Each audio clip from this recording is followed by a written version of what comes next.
ஒட்டஞ்சத்திரம் அருகே பாறைக்குழு தண்ணீரில் தவறி விழுந்து பள்ளி மாணவன் இறந்தார். திண்டுக்கல் மாவட்டம் வேடசந்தூர் அருகே உள்ள சேனங்கோட்டையைச் சேர்ந்த பாலன் என்பவரின் மனைவி முத்துலட்சுமி கணவன் மனைவிக்கு கருத்து வேறுபாடு காரணமாக பிரிந்து வாழ்ந்து வருகின்றனர். முத்துலட்சுமி ஒட்டஞ்சத்திரம் அருகே உள்ள தங்கச்சியம்மாபட்டியில் தனது சித்தி காளியம்மாள் வீட்டில் தங்கியுள்ளார். முத்துலட்சுமியின் மகன் அருண்குமார் வயது 16 கோயம்புத்தூரில் பள்ளியில் விடுதியில் தங்கி 10ஆம் வகுப்பு படித்து தற்போது அரசு தேர்வு எழுதியுள்ளான்.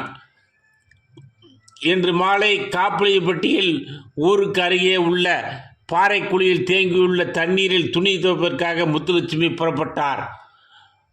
பள்ளி விடுமுறைக்காக ஊருக்கு வந்திருந்த பள்ளி மாணவர் அருண்குமாரும் உடன் சென்றார். முத்துலட்சுமி துணி துவைத்து கொண்டிருந்த போது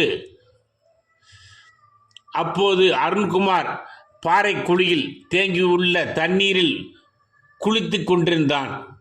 எதிர்பாராத விதமாக கால் வலிக்கு பாறைக்குழி தண்ணீரில் தவறி விழுந்தான்.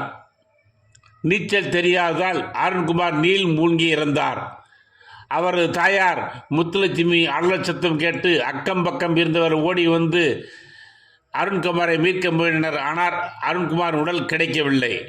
இது குறித்து தகவல் கிடைத்ததும் ஒட்டஞ்சத்திரம் தீயணைப்பு நிலைய அலுவலர் ராஜேந்திரன் தலைமையில் தீயணைப்பு வீரர்கள் விரைந்து வந்து 1 மணி நேரம் தேடி அருண்குமார் உடலை மீட்டனர்.